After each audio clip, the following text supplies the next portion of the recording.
Hey everyone, welcome back to Garnock Reviews. Today we're checking out a Ranger RT188C bass boat that was on display at the Daytona Beach Fall Boat Show at the end of last year.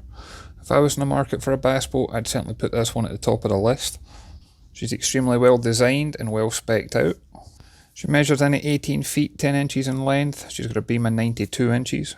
This particular example was powered by a Mercury Pro XS 115 horse outboard engine.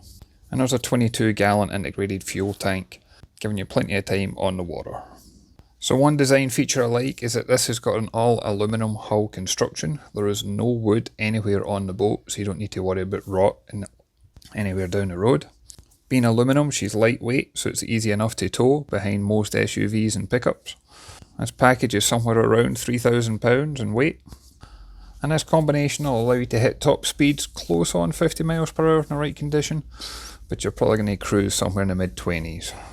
And at the boat show, this particular model, including the trailer and also including the Lowrance Ghost 47-inch trolling motor, the full spec you see here was on sale for $40,575. With the right credit and 10% down payment, this one was available at $361 per month.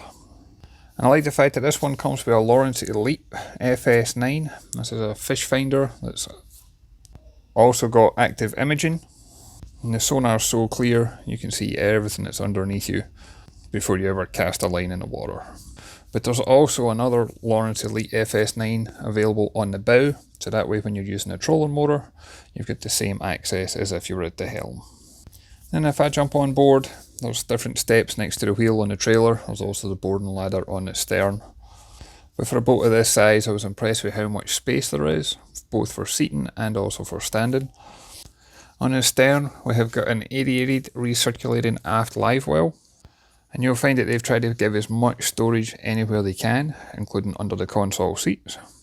We got rod holders down either side of the boat. And I liked how secure the rods were going to be in here, both for when the boat's underway in the water, but also when it's on the trailer on the road. As we go through the various storage compartments and live wells, I liked how everything locks into place. So again, the hatches aren't going to pop open when the boat's underway.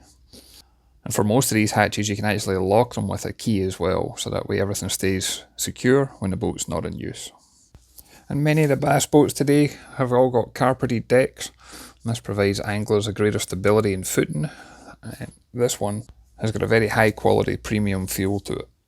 Certainly wouldn't have any issues hosing it off, or even possibly using a pressure washer if you needed to at some point. And from here again you can see that trolling motor, the full controls that you have, and as I said, there would also be an Lowrance Elite screen up here for when you're fishing. And if we make our way back to the helm, this one is so well designed and laid out, it feels almost like you're in a sports boat rather than on a fishing boat. Great access to the throttle without it digging into you. I like the steering wheel, the way it's got that tilt effect, whether you're sitting down or standing up. But as always, I'd love to hear your thoughts on comments too. If you can go ahead and leave a comment down below. If you haven't done so already, if you can hit that like and subscribe button, it really does make a difference. And I look forward to catching you on the next one. Thanks everyone.